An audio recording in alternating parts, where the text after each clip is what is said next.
A very good afternoon and a warm welcome to everyone for joining us in this session on sustainable implementation of PM-KUSUM and solar irrigation in India.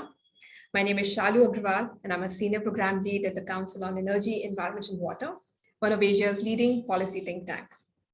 Backed by ambitious policies, financial incentives, and a fast-growing industry, India has been a global pioneer in leveraging solar power to provide sustainable irrigation services to its farmers. To bolster the uptake of solar power irrigation, the government launched the PM-KUSUM scheme in 2019 to help farmers access reliable daytime solar power for irrigation, and at the same time reduce power subsidies and decarbonize agriculture. In fact, just yesterday, the ministry has extended the scheme's timeline by 24 months and made some welcome changes to support its implementation, including decentralization of tendering processes.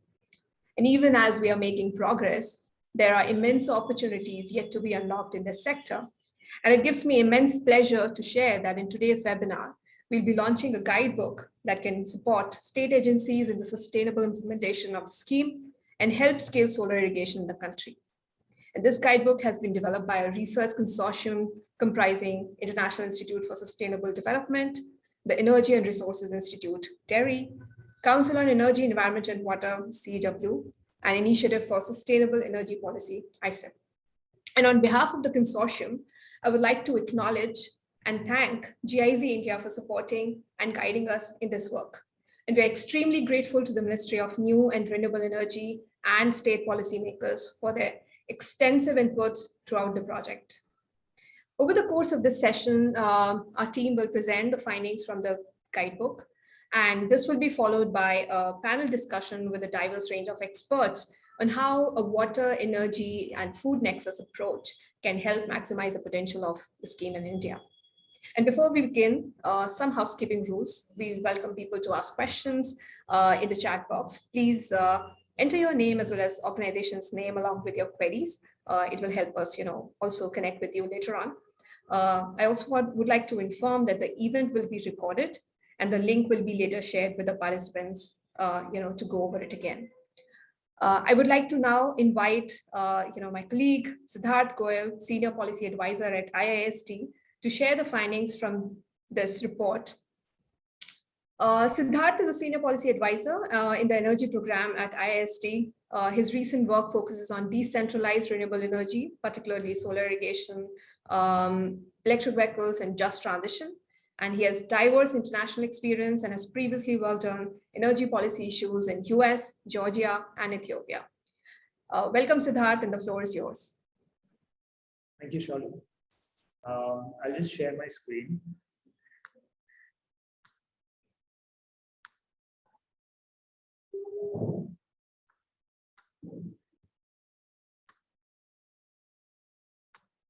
Can you see my screen?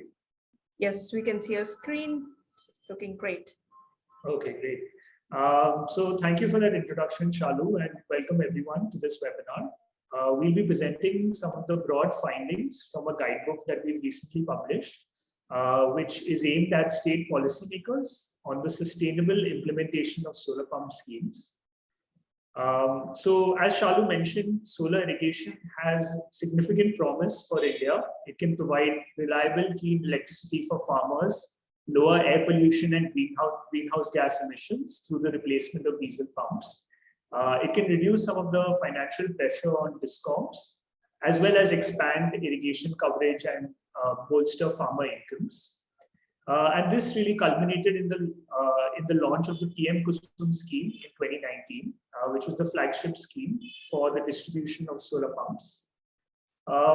In terms of our project background, the main objective of our project was to support state governments in the sustainable implementation of solar pump schemes, particularly PM-KUSUM. And our focus was primarily on standalone and grid-connected pumps. Feeder level solarization hasn't been covered in this guidebook, but it is planned that it will be taken up as part of a next phase of work of this project. This project ran from July 2020 to December 2021. And we really defined sustainability using two priorities. From a social lens, how can solar irrigation benefit low-income and marginal farmers? and from an environmental lens, how to prevent groundwater depletion in water scarce regions. So on the right is the cover of our guidebook. A link of it will be posted in the chat box. So please feel free to have a look at the guidebook following this webinar. In terms of the research consortium that worked on this project, it consisted of GIZ, IISD, TERI, CEEW, and ISEP. We conducted consultations with over 60 central and state government officials as well as policy experts to understand what were some of the main challenges associated with solar irrigation so far. We completed case studies on solar pump schemes in 3 states, which have been published as part of a separate annexure from the guidebook. We conducted a survey of 3,200 farmers in Haryana and Jharkhand to understand their existing irrigation practices. In-depth interviews with 20 solar pump users in Uttar Pradesh. And the initial findings were tested with state policymakers at 2 roundtables in Haryana and Jharkhand earlier this year. Apart from our own project activities, this guidebook brings together a lot of the existing research and some of the great work that has been done by other organizations, some of which include KPMG, IWMI, as well as CEEW in the past. So essentially, some of our key findings were that there are 5 steps to boost social and environmental benefits of solar pumps in India. We'll touch upon each of these 5 steps in this presentation. The first step was coordinating effectively amongst different state agencies that operate across the water, energy, and food nexus. So in most webinars or when confronted with a public policy problem, the solution always seems to be better coordination between state governments or between different state departments. But in this case, it's particularly relevant given that solar irrigation is firmly in the context of the water, energy, and food nexus. And there are different agencies that typically operate in this nexus. So it's very important that there are coordination mechanisms that are developed between these agencies. Just in terms of the value chain of a solar pump program, in terms of awareness generation and beneficiary selection, there are a few agencies that can play an important role, like the Agriculture, Horticulture Department, Rural Development Department. So even though scheme guidelines typically mandate that one agency should act as the nodal agency or the implementing agency, it's very important to involve these different agencies across a solar irrigation scheme's implementation.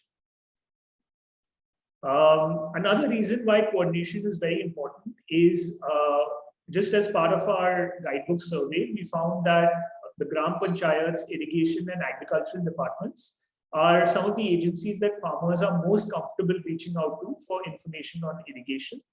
So it's important that these agencies are closely involved in scheme implementation. Some of the broad strategies that we've recommended in the guidebook to improve coordination include creation of interdepartmental bodies, which are implementation-focused agencies. A case study for this has been the World Bank supported Rajasthan Agriculture Competitiveness Project. Other strategies include creation of steering or monitoring committees, which are headed by a joint secretary or a secretary level official, which can help identify convergence opportunities with different schemes. Another important factor is delegation and devolution of PM-KUSUM responsibilities. We already highlighted how it's important for implementation agencies to leverage each department's unique strengths. Another essential and overlooked factor is partnerships with financial institutions, which can both help in financing a state's subsidy contribution, as well as boosting affordability in terms of lending to farmers. And states can leverage state-level banker committees and district consultative committees for improved coordination with banks. Some of the, apart from sort of coordination between different agencies, it's important to even consider convergence between PM-KUSUM and other water, energy, food nexus policies, like, for example, the PM-KSY scheme or the RKVY Raftar scheme. And some of the ways in which states can do this is to target similar beneficiaries for solar pumps and micro irrigation. They can also identify the right water, energy, food policies for convergence based on the specific district. So the CEEW solar pump site selection tool can help states identify which district is more suitable for convergence with PM-KUSUM and which policy in that district. Apart from that, states can take other measures like regular training and capacity building for field officials, which can be built into the scheme plan, and integrate solar pumps into state and district agricultural and irrigation plans for ensuring that they're part of the wider agricultural transformation agenda. The next major section has been affordability and financing in this guidebook. The main focus here has been balancing affordability for farmers with financing costs for states. Something we found in this guidebook was that many states are providing high subsidies for farmers to ensure that they can afford the high capital cost of solar pumps. But at the same time, this can lead to challenges with sustainability or financially affording a scheme for the state over a period of time. So essentially, in terms of affordability, we've recommended a joint up approach between central state agencies as well as financial institutions to tackle affordability. From a supply side, that primarily looks at lowering the end price of solar pumps through bulk procurement, reducing the cost of lending from banks. And from the demand side, trying to boost farmer incomes through solar pumps. So one measure is metering for grid-connected pumps to help farmers become prosumers. And at the same time, increasing productivity through coordination with other agriculture and rural development policies. There are other measures that have been covered in the guidebook, which include boosting financial inclusion, as well as alternative models of ownership and usage, like community ownership models, for example. Apart from that, there are some strategies that states can take to sustainably finance solar irrigation schemes. Each of these measures is can differ based on a state's context and have been piloted by some states in the past. Some of these include coordinating with other policies, so to crowd together funds for solar pump schemes, progressively reducing subsidies to align with falling solar panel costs, and over time, as farmer acceptance rises, it might be possible for states to reduce subsidies. And finally, considering subsidy swaps, so swapping existing electricity subsidies for solar irrigation schemes and imposing and levying new surcharges. Just in terms of existing subsidy swaps, about 75% of power subsidies go to the agricultural sector. Yet our survey in Haryana and Jharkhand found that about 50% of farmers preferred solar pumps over electric as well as diesel pumps. And the primary reason for this was that they perceived solar pumps to provide more reliable and data in electricity supply. Additionally, our survey found that in some states, electricity subsidies are regressively distributed, which means that medium and large as well as semi-medium farmers receive a higher share of monthly subsidies as compared to small and marginal farmers. So solar pumps offer an opportunity to swap some of these subsidies and benefit low-income and marginal farmers. The third section of the guidebook has been effective approaches to target low-income and marginal farmers, as well as target solar pump schemes in areas with adequate groundwater resources. So we've already covered why targeting is important, but in terms of who can benefit through improved targeting, it's small and marginal farmers, tenant and landless farmers, who typically are excluded from solar pump schemes, just given that land is an important eligibility criteria. Apart from that, women farmers are also found to typically be excluded from solar pump schemes, farmers without electric pumps. And there are a number of measures that states can take to target such groups and to make it more affordable for farmers. Some of these broadly include prioritizing specific geographies with poor electricity access and better water tables. Again, the CEEW solar pumps tool can be leveraged for geographical targeting.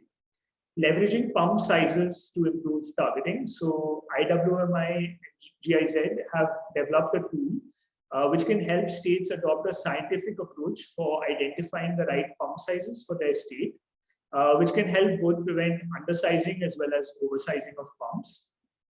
States can also create suitable eligibility criteria, some of which include reserving a share of pumps for only small and marginal farmers. They can also take proactive measures to target marginal farmers by conducting outreach through multiple channels, supporting alternative ownership, and facilitating a single window application. So in the guidebook, we've covered best practices from different states, and we'd encourage everyone to review these in the guidebook. Just quickly, we wanted to present the CEEW solar pump tool, which is an online platform. It's publicly available, and it brings together district level data on 22 parameters related to solar irrigation. It helps states identify suitable districts for different deployment approaches on solar irrigation, so the different components of PM-KUSUM. It also helps states in identifying opportunities for convergence with other schemes, so like the PM-KUSUM scheme and the crop diversification scheme. And if states that are present here are interested in a demonstration of this tool, they can reach out to CEEW directly. Another interesting finding from our survey was that only about 25% of the surveyed farmers had heard of PM-KUSUM in Jharkhand, and 16% had heard of PM-KUSUM in Haryana, which underscores the importance of conducting outreach and communication with farmers. In some states, they have been done through specific programs like Jan Samadhan Sharif. In some states, a single window application has helped reduce administrative barriers in improving access to the scheme. The next section has been on creating the right infrastructure support for solar pump schemes to both boost farmer income as well as improve water use efficiency. So this infrastructure support can take the form of directly selecting the right solar pump system for farmers, so surface or submersible pumps, DC versus AC pumps. And at the same time, it can include the infrastructure that's provided along with solar pump schemes. So for example, creating water storage mechanisms, leveraging surface water sources. And for this, specific schemes like Manrega, Command Area Development, and Atal Bhujal Yojana can be useful in terms of convergence for creating these water storage units. States can also take measures to pair solar pumps with efficient water use technologies like micro irrigation and underground pipelines. The effects of these have been sort of studied in pilots, but it's essential that states adopt them in pilots first and only scale up after examining their impact in these pilot projects, since the effects can vary based on the local context. In terms of states can also leverage technology and innovative solutions to optimize scheme output. So, for example, utilize IoT devices to monitor groundwater usage. They can also implement watchdog transformers. This is particularly relevant for grid-connected pumps to ensure that participating farmers in a specific feeder don't sort of extract groundwater. It's been piloted in the Sky scheme in Gujarat. Additionally, alternative models can help incentivize sustainable use and boost incomes. So USPC-based systems can help farmers utilize the surplus energy for food processing and cold storage. Some of the existing studies have found that solar pumps are typically used for about 101 to 150 days. Some surveys have found that it's even less than 50 days. So it's important that states consider ways to boost the utilization of solar pumps, both to ensure their financial viability and boost farmer incomes. It's important for grid-connected pumps for states to design appropriate feed-in tariff mechanisms to incentivize optimum use. In the guidebook, we've covered some of the pilot projects, for example, BLDC pumps, Surya Raitha, and Sky, and covered essentially what were some of the challenges associated with each of these schemes in designing the right feed-in tariff mechanism. Finally, the last section of this guidebook covers monitoring and evaluation, which is an essential sort of section. The focus of this has primarily been to monitor the impacts of solar pump schemes on both farmer incomes, social outcomes, as well as groundwater.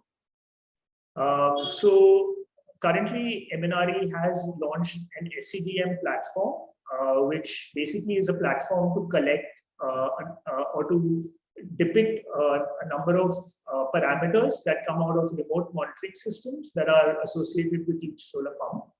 But it's important that apart from collecting technical parameters of solar pumps, states go beyond this in sort of capturing the environmental, social, as well as economic impacts of solar pumps. In the guidebook, we've covered some of the recommended indicators that need to be captured, as well as the stakeholders and agencies that can be responsible for this process. Again, this requires effective coordination between different agencies. Apart from monitoring, it's also very important for states to consider evaluation of existing schemes through the use of independent agencies like think tanks, which can help states in course correction as well as in addressing in scaling up best practices potentially. So this is an example of the SCDM platform, and it's being piloted. It's been rolled out in about 15 states across the country. So yeah, just some of the key recommendations that have already been covered, but it's important for states to also conduct field testing for measuring the performance of solar pumps and to validate the data that's being collected from remote monitoring systems. Some of the existing research and surveys of solar pumps in different states have found that there have been significant data collection challenges. So it's important to involve different stakeholders in the M&E process. So I think I've given a quick summary of some of the findings that have been included in this guidebook, but we highly recommend that everyone reviews this guidebook. And if there are any questions, then please insert it in the chat box, and happy to address them directly. Thank you. Thank you so much, Siddharth, for so well summarizing the key insights from the guidebook. And indeed, there's no silver bullet to scaling up solar irrigation. We need to collectively leverage all levels of coordination, targeting, financing, innovation, and integrated planning to really unlock the potential of this sector. And we hope that decision makers and actors in the states and across concerned agencies would find this guidebook useful. I would like to next invite Dr. Debajit Palit to moderate the discussion with our illustrious panel who have joined us on how can the food energy nexus approach can help maximize solar irrigation. Dr. Palit is a director of rural energy and livelihoods at TERI. He works in the field of clean energy access, distributed generation, rural electrification policy and regulation, and solar photovoltaics. He represents TERI at the steering committee of Energy for All partnership of the ADB, and was also a member of technical committee of decentralized distributed generation scheme under the National Rural Electrification Program of GOI. Welcome, Debajit, and over to you. Thank you. Thank you, Shalu. So it's a pleasure to be here and moderate this session on this very important topic of solar irrigation and how we can follow a water energy food nexus for maximizing the benefits of PM-KUSUM. So we have a great panel here. And I'd just like to introduce them to all the participants. We have Ms. Rupali Thakur. She is the Chief Executive Officer at the Himachal Pradesh Renewable Energy Development Agency.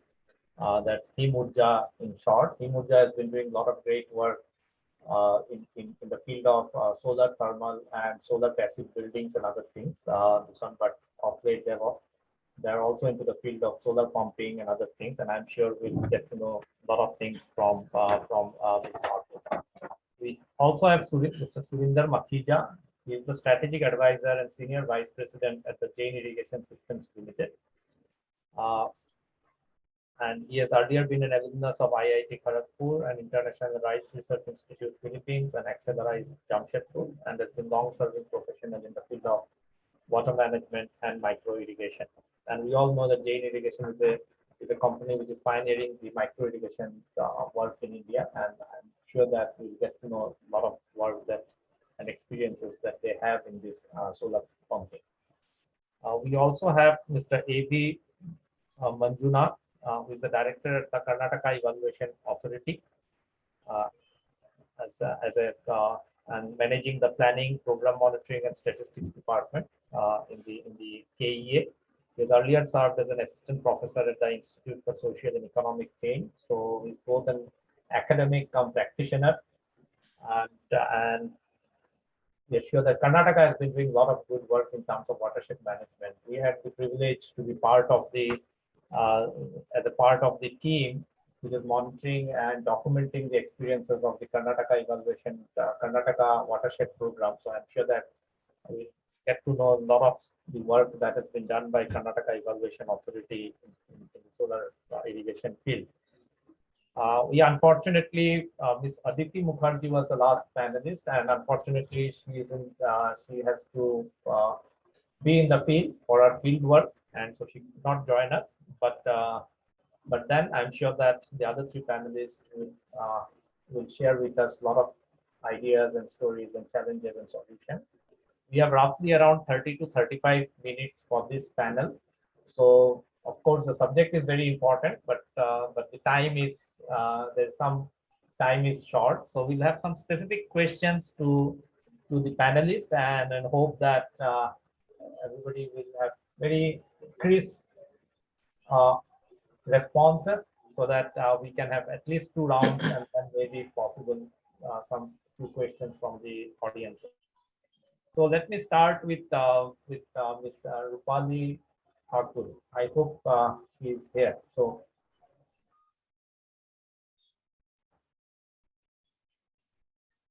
yeah, I can see her now. This one. So Ms. Thakur, you were heading a what we call it as the state nodal agency, or the state renewable energy development agency, and mostly the renewable energy activities in the state is taken care of by the renewable energy development agency. So now in your state, the agriculture department probably is responsible for implementing solar farm schemes. Now my question to you would be that what interdepartmental coordination mechanisms have been developed in the state as far as between the agriculture department and the renewable energy development agency and other departments, and so as to have a more focused implementation of the program? And could the proposed guidebook that we have developed, I'm sure you have gone through the guidebook, can help in improving the coordination?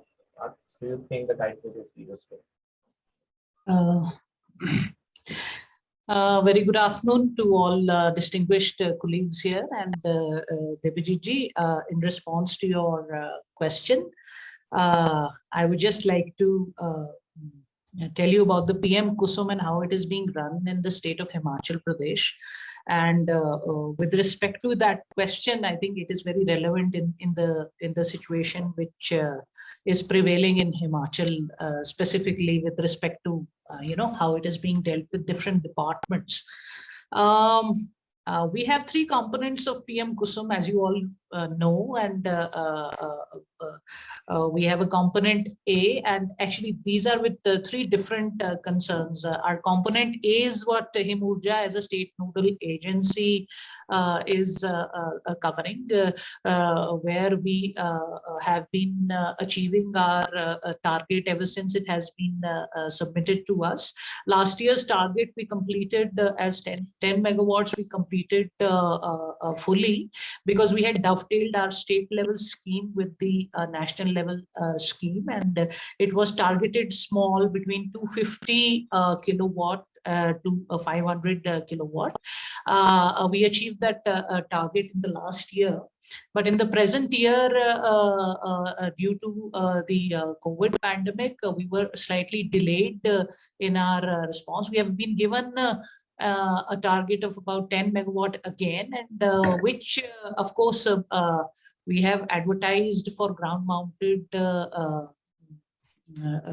projects, and now we have increased the capacity from 250 kilowatt up to 1 megawatt. So that is we are likely to achieve that target in before the end of this financial year, that is in March. And we hope to do that because there is a very good response on the scheme with regard to component A. With respect to component B, which we are doing on solar irrigation, on which our whole discussion has been focused, I would like to compliment Siddharth, who has given a very good presentation. And I think the details of the guidebook mentioned, I feel interdepartmental coordination is one aspect which we will sort of need to cover, so that we can develop more convergence in these areas. Component C is dealt with our discount, that is with the de-dieselization of our existing pumps and introducing solar pumps out there. But in the peculiar condition in Himachal is that we do not have separate agricultural feeders. So it's a coordinated thing. So as it is being sort of a power surplus, we already give electricity at pretty much subsidized rates. So it would be something more would be required to kind of push the farmers towards solar pumps per se. With respect to the guidebook which you have brought along, I think the solar pump tool and the geotagging thereof, you have given certain parameters that would be immensely useful for us. We'll take a look at it, and I will also communicate the same to agriculture.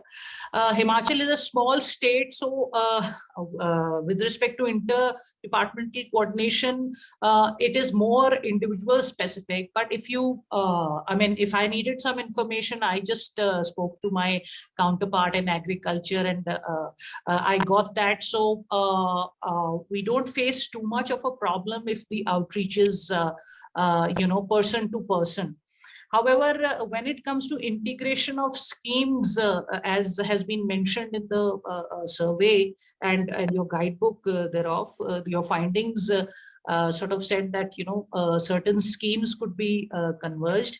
I was just discussing that matter, and I believe the tanks which are being made are also through PM-KUSUM. The scheme is already covering where the tanks are going to be made, and of course solar irrigation is one thing that our Department of Agriculture is doing through PM-KUSUM. So earlier, what was highlighted as a problem was that in agriculture, that so far out of 500 pumps, they also had a state level scheme, which they integrated at the national level, where out of 500 pumps in the last year, they were only able to sort of complete a target of 180 pumps. This year, the issues they had cited there were that, one of the concerns which I think MNRE has addressed by their notification yesterday, that they have gone for some decentralization of the tender mechanism, because it was slightly, in the initial phase, harder for them to be approaching the firms, etc. So I think that notification which has just come out would be taking care of that. In terms of coordination, since we are not the sort of the nodal agency to be managing the scheme PM-KUSUM as such, then sometimes it becomes a problem to get all the information here. So there are certain issues which we have to look at, where we are saying that at a secretary level there would be a monitoring every month or so. Those kind of interventions could actually help in improving the interdepartmental coordination at our level also. Thank you, Ms. Thakur. Thank you very much for your thoughts, enlightening thoughts. Let me go to Mr. Manjunath from Karnataka Evaluation Authority. Karnataka is a state where the Watershed program has been implemented very successfully. And I'm saying that since my team is also working with the KEA on evaluating the Watershed program under the World Bank association. And in Watershed, one important aspect is that all beneficiaries, whether in the upstream or in the downstream, everybody should be benefited, and whether it is a tenant farmer or a landless. So I think so it would be great to know from you, Mr. Manjunatha, that how can tenant and landless farmers be brought into the ambit of solar irrigation scheme, because ultimately the irrigation scheme is targeting the land owners. It's an important eligibility criteria. So how do we bring the tenant farmers into the and has Karnataka done some innovation here also?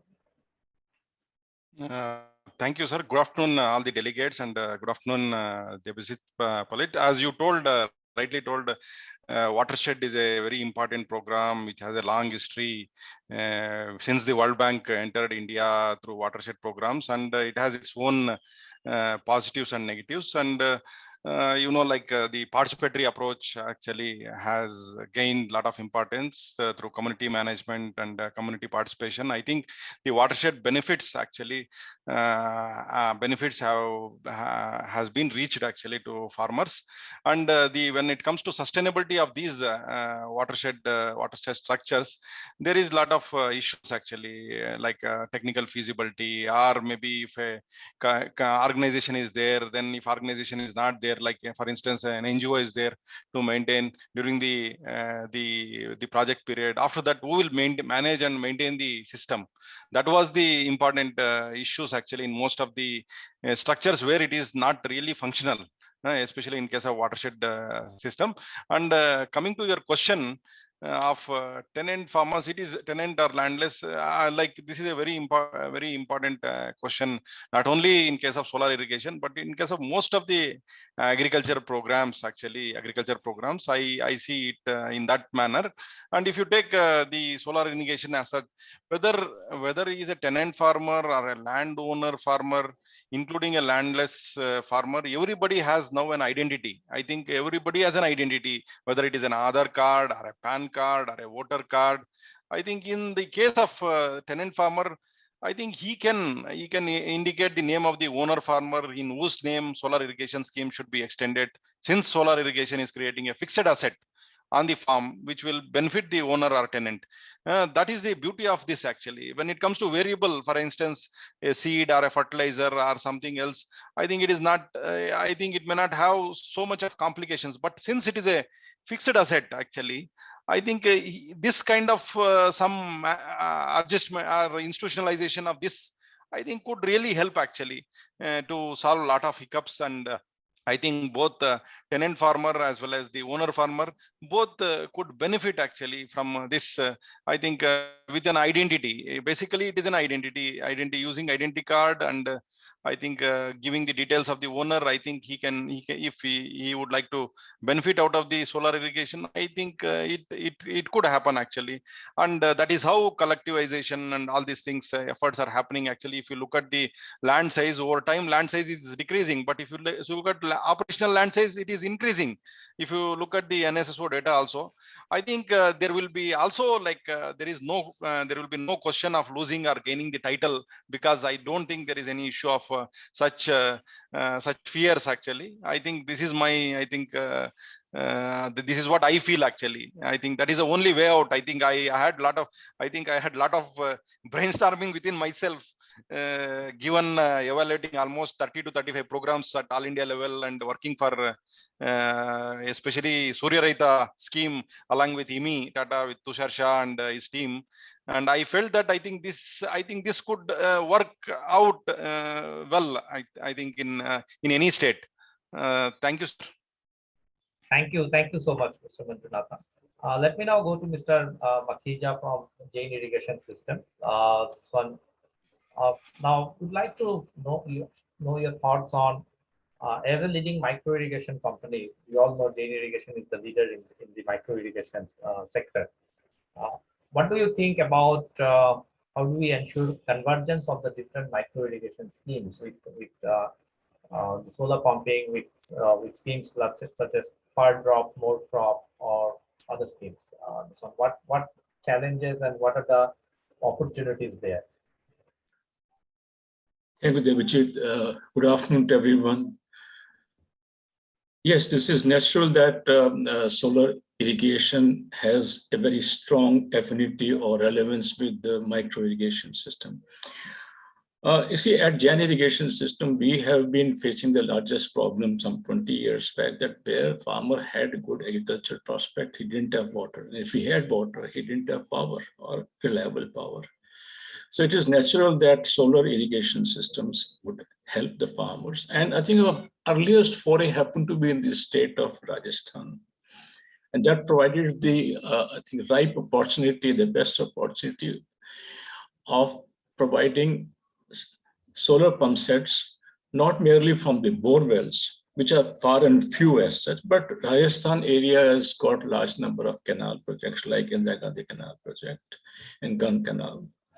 But the problem with the canal irrigation is that the water is supplied generally once in 15 days time, once in 20 days time, or maybe sometimes more than that. The irrigation cycle is sometimes more than a month or so.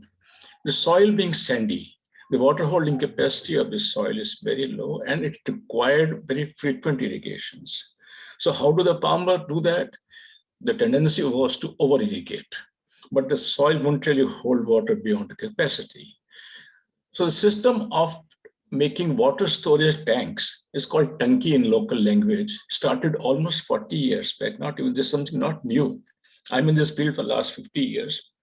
But I recall that 40 years back, people started making tankis and water storage tanks.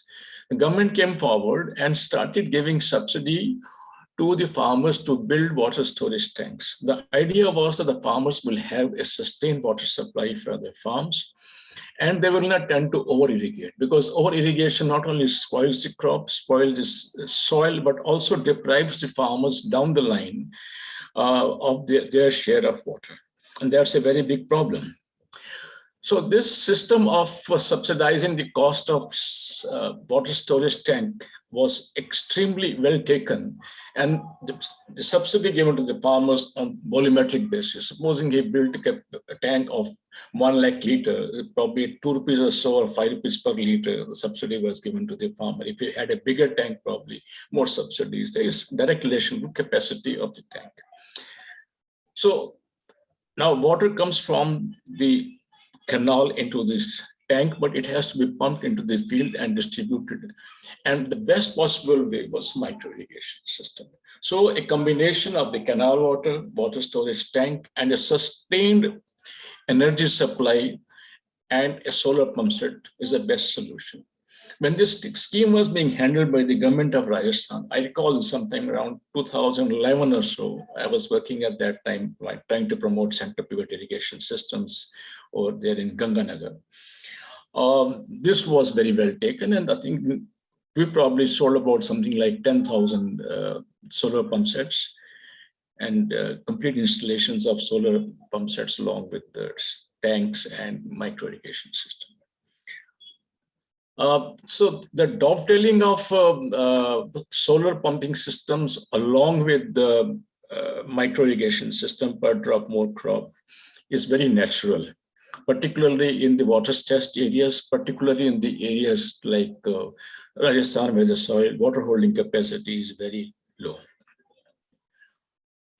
In case of other states where the water is plenty, but power is not there, like UP and Bihar. I mean, you just dig a bore well at 20 feet or 25 feet or so, you get plenty of water, but power is not there, and farmers were using diesel pump sets. So the solar pump sets were found to be the best solution and very economical solution. But here again, the problem was over irrigation, because there's no energy cost. The cost of energy is virtually free as such. And then, of course, the concerns were raised that the farmers were wasting the water, oversupplying, and the entire concept of controlled irrigation, a calibrated application of water was not there. In these environments, in these ecosystems, the farmers did not really go in for micro irrigation system. At best, they went in for pipelines. But that again is not bad, because some water is saved and distribution efficiency of water is enhanced substantially using pipeline. So these are two different ecosystems. I am part of the PM-KUSUM committee.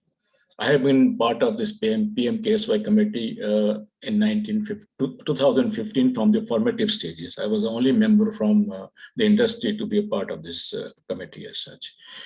And we are in touch with the government of India, Ministry of Agriculture, trying to evolve guidelines.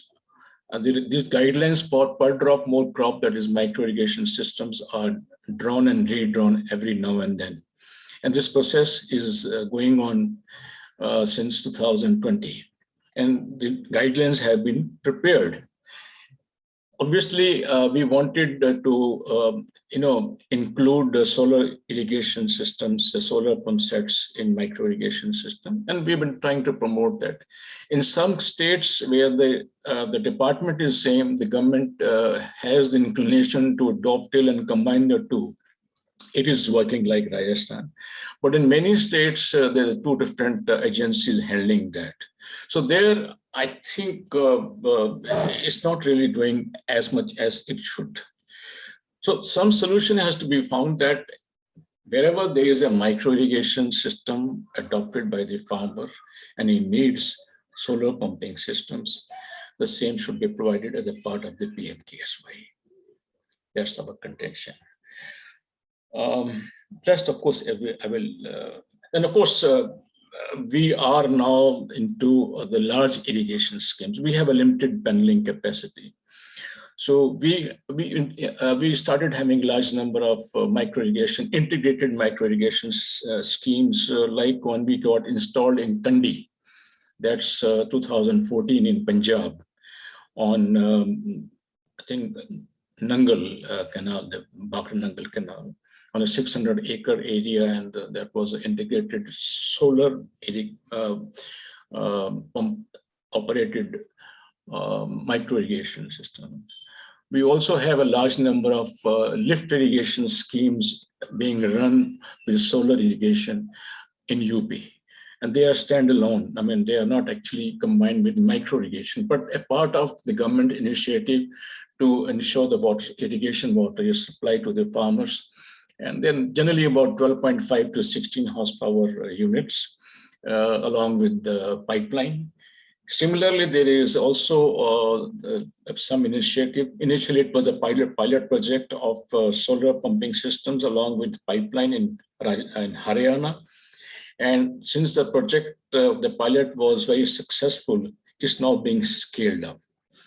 So the government of Haryana, along with what they call as Hareda, they jointly are using this solar pumping systems along with that. In Maharashtra, we had a large tender of installing solar pumping systems, and which we, I think, just finished that job. That's about 500 crore worth of job that we have finished. So that's all, Devajit, and let's see what comes next.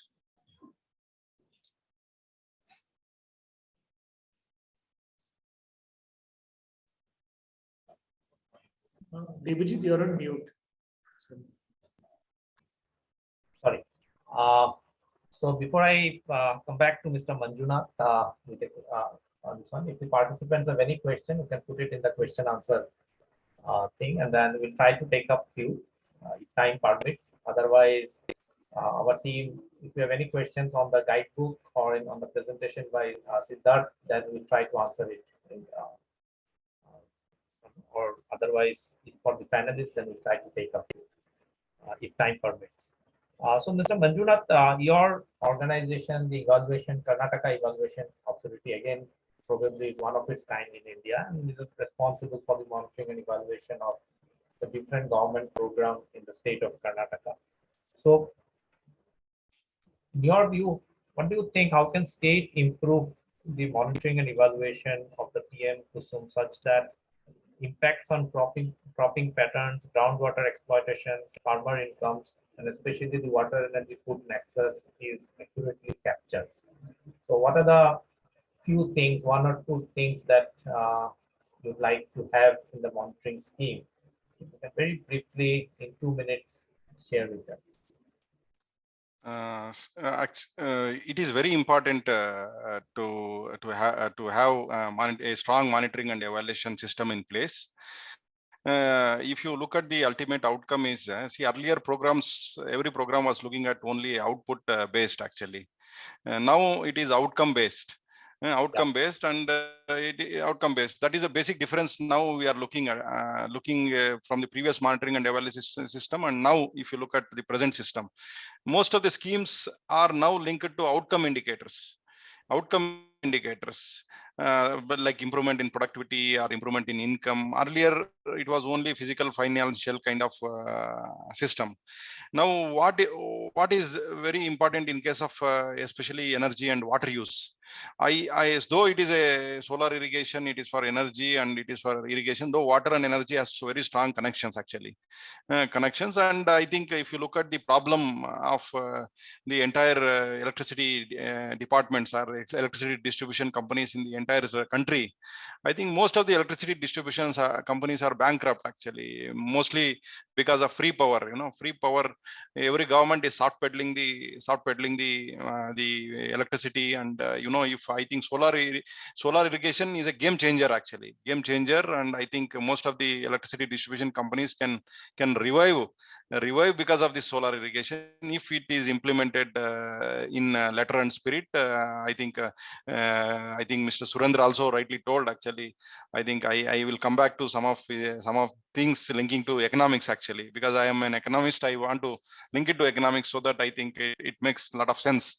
I think in that regard, I tell you, I think in every presentation I tell we had the blue revolution, yellow revolution, green revolution. Now we need data revolution actually. India needs data revolution, especially in the sectors like water. I think people don't measure it actually, because people don't want to measure it. And like you are thinking about electricity. I think electricity going to, which is whether it is metered or not metered and all these things. But I am also looking at other problem, because 3/4 of our Indian area is hard rock areas, which lack of rainfall,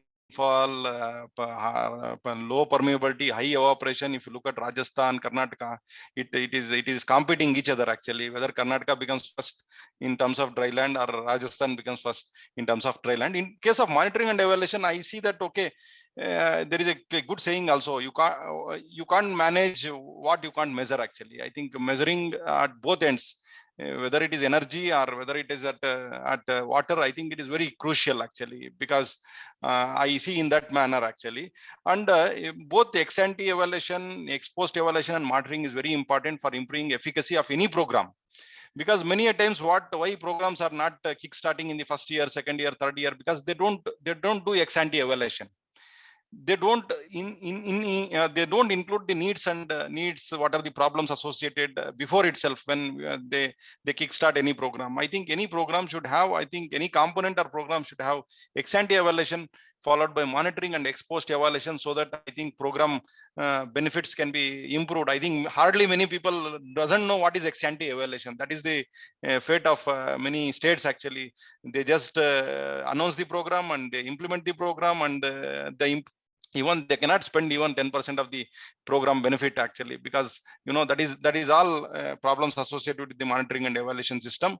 And I think a good geo enabled IT based monitoring and evaluation system could really help actually, for starting from the baseline data collection to know the change in cropping pattern, water and energy use, water table fluctuations, and income of farmers. I think this is very important. I think for sustaining of the program also, it is very important, because in many cases I see why people are switching from solar to again the thermal energy or other kind of conventional energies, because there is no servicing part actually. Servicing part is very poor actually, and they cannot manage the system. Our contractor is cannot coming and managing the system. That is why they are again switching back to that should not happen actually. That is one more thing which I think we need to be very careful. I think some kind of IT enabled geo enabled IT based monitoring and evaluation system could measure the data points and analyze the data points, even monitor the cropping pattern. If somebody is using paddy or sugarcane with solar irrigation, I think we should not encourage such farmers. Actually, I think we should not encourage such things actually, because incentivization and disincentivization is very key actually into any policy or program.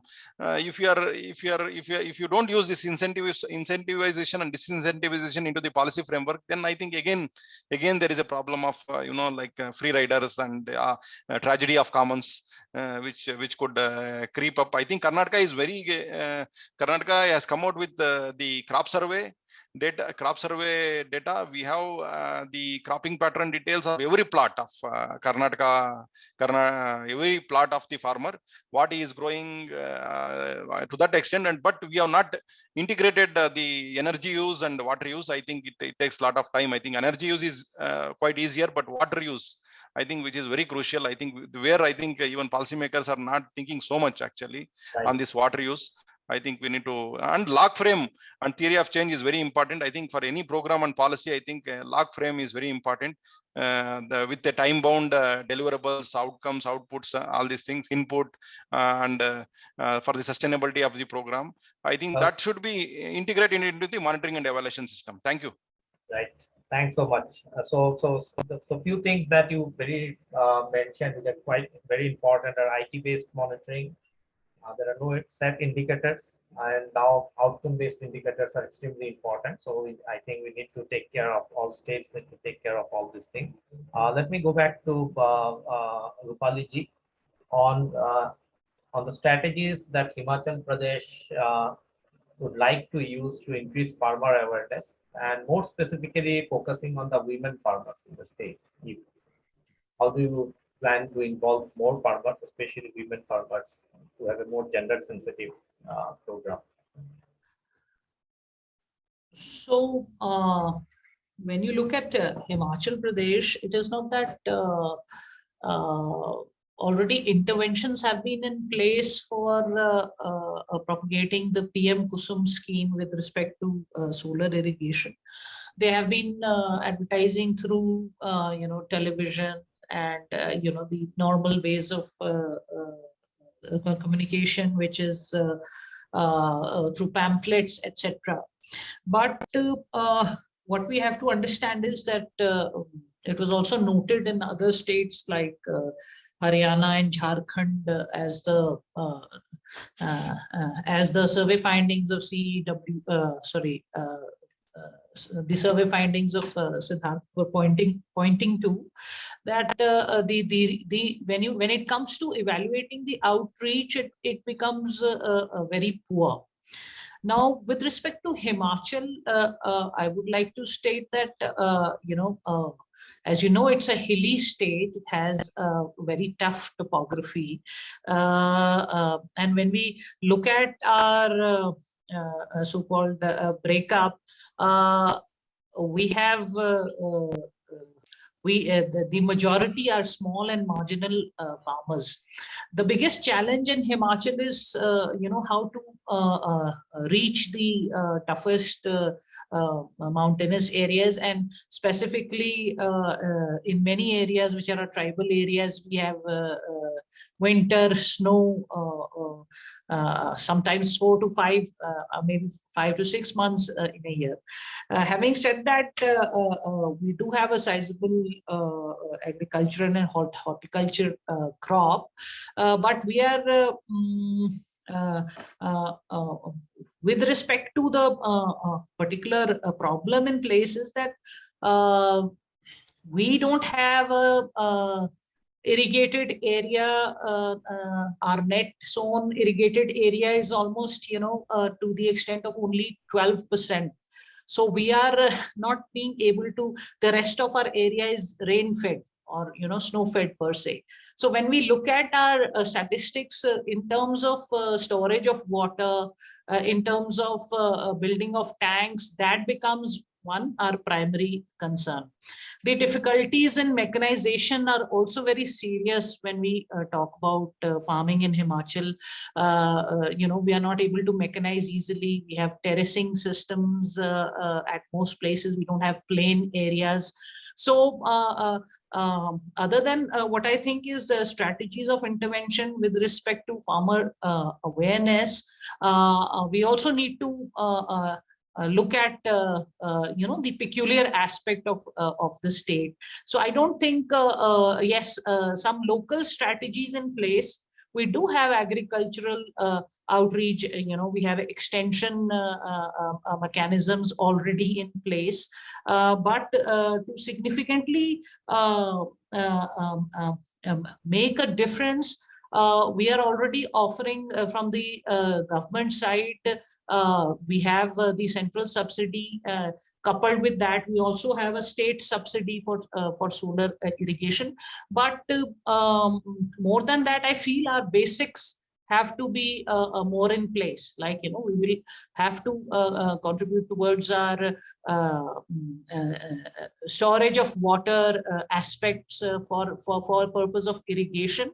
And of course, that would require a serious dovetailing of the schemes which we have for storage of tanks of water, etc.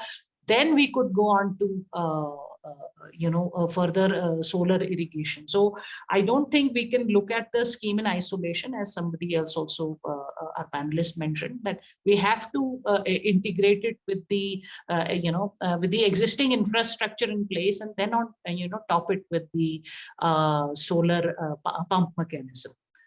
Right. Thank you. Thank you, Rupali-ji. We have shortage of time, but I think we can take we can have the last word from Mr. Makhija on how can the solar pump transform the existing, basically from a water energy food nexus in relation to the groundwater markets, cropping patterns, and you mentioned about water use efficiency, how from that perspective we can take this thing forward in a more efficient way. Two things that you'd like the government should do very quickly. We are very short in time. We have already crossed 3:30.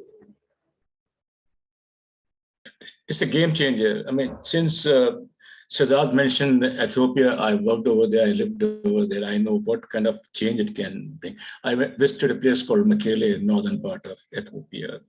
And suddenly in middle of nowhere, there was an oasis. And when I asked the reason for that, I was told that there is a solar pumping system installed by some international agency over there. So there was greenery, there was drinking water available, and also a bit of lighting system for the citizens at night. So they were able to really have an enhanced quality of life. I think that's something which gives us the reason why we should go in for a solar irrigation system, solar pumping system.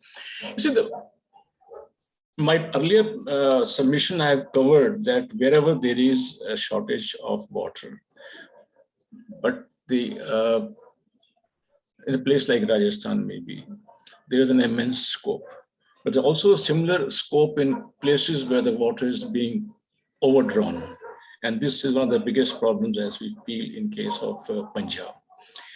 So, like Manjunath mentioned, that unless we are able to take the entire scheme into an integrated manner, changing the cropping pattern, not adhering to supplying solar irrigation water to maybe paddy, would be the ideal situation. But unfortunately, it's not the case. In India, land, water, and energy are very emotional issues. It was initially land, then it became water, and now even energy also is a political tool. So we know how difficult it is to implement certain decisions which everybody knows makes common sense. But that's not, and more difficult than that is making a farmer change his cropping pattern. What he has been doing for a very, very long time, he doesn't want to change.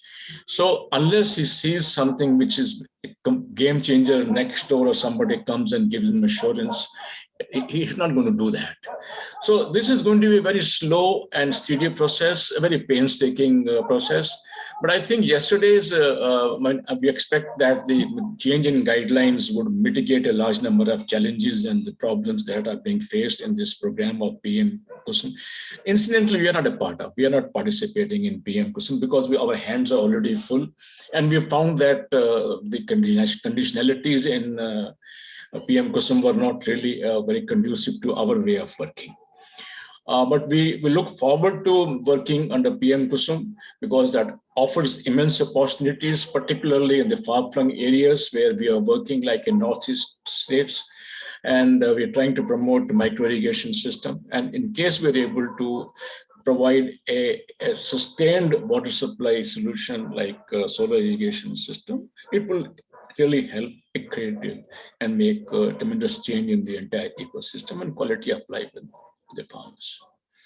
That's how it is. But changing the farmer is not going to be very, very easy. So wherever water is there, there's going to be an increase in yield. Wherever water is being used in a very calibrated manner, there's no over irrigation, then there's an enhancement in the yield of the crop. And rest is up to the farmer whether he wants to go in for a higher value crop or a better crop that gives him higher dividends. That's the big challenge that can't be discussed here, I think. Thank you. Thank you so much. This one, I think the key points that I would like to take from the three from our three panelists are that monitoring, measurement, coordination, and convergence. These are some of the things which will be extremely important in taking forward the solar schemes. Probably some changes in the cropping pattern, and probably the bigger issue of the MSP, the minimum support price for certain crops, and in alignment with the need for solar pumping probably needs to be devised so as to have a better impact and better outcome, which has become extremely important moving from the output. This one. So I don't have much time, any further time, I think. So let me now request Florian Postel from the Indo-German Energy Program, who are supporting this particular project and has been a great supporter of our project since the last few years. This one from GIZ to share his thoughts as a closing remark. Thank you very much, and I will, yes. Thank you very much. And I know that we've crossed the time, so I'll be very brief. Yes, this current guidebook looks specifically at component B of PM-KUSUM and standalone pumps. And I think, as we've also seen from the discussion, the water, energy, food nexus has been a central part to explore the sustainable deployment of solar irrigation systems. The sustainable deployment of the guidebook provides practical and concise recommendations by drawing on practitioner experience through consultations with the different state officials and also other stakeholders. And I think it also draws on previous research that has been also taken into consideration. So overall, it provides a clear structure with the 5 main focus areas: coordination, affordability and financing, targeting, infrastructure support, as well as monitoring and evaluation. So I think it gives various stakeholders a clear guidance, along also with illustrative examples of good practices. So the link has been posted earlier in the chat, so it is now publicly available. And of course, we recommend everybody to have a look at it, read it, and also share it with other interested stakeholders. This launch event here now marks the end of this current project. So this is the end basically for this consortium, but it's also a start of a new project. So it's not the end, so to say, overall, but we are pleased that there will be a new project that will focus now specifically on component A and C of PM-KUSUM and feeder level solarization. So we look forward to work on that and also share our insights in the upcoming year and what we find out under the new project. And there will be also several events, and the first one will be in February next year as part of the World Sustainable Development Summit. So watch out for that for future events. Now to close the meeting and this launch event today, I would just like to thank on behalf of GIZ again the entire research consortium consisting of IISD, TERI, CEEW, as well as ISEP. And I would also like to thank my other GIZ colleagues who supported this project, Nilanjan and also Mandavi, for contributing and shaping this final PM-KUSUM guidebook in the end. I would also like to thank all of the experts who've contributed to that in this entire process, from the surveys to the in-depth interviews. And also thanks a lot to all of the peer reviewers for the valuable insights in that final guidebook. And I would also like to thank MNIE for their support and for the inputs in developing the guidebook in the end. And finally, of course, thank you everybody for today's event. Thank you for the ISD communications team also on designing the guidebook and to hosting this event here today. Thank you to all of the to the speakers today. Thank you, Devajit, for doing an excellent job for the moderation, and thank you for the three panelists. I think it was a very lively discussion, so I enjoyed listening to different points that you made. And then also thanks, Siddharth, for presenting a very crisp overview on the guidebook, and also Shalu for your opening of today's meeting. With that, I'm done from my side. So thank you all. With that, I'm concluding the launch event and wish you all a very good evening. Thank you very much. Thank you, Florian, and thank you, GIZ, for your continuous support. So we look forward to working again in the new year, and wish all a happy Christmas and the new year. So it's the beginning of the work in the solar irrigation sector. So we hope that in the new year we'll again be in touch and continue this discussion forward. Thank you all. Thank you all the panelists and all the participants for joining us for this launch of this book. Please do share this the guidebook with your colleagues, with your other partners, so that it reaches to the policymakers and we can have some change and some positive outcome as far as the PM-KUSUM is concerned. Thank you all. Thank you, Devajit. Thank you. Bye-bye. Good night. Thank you all. Bye.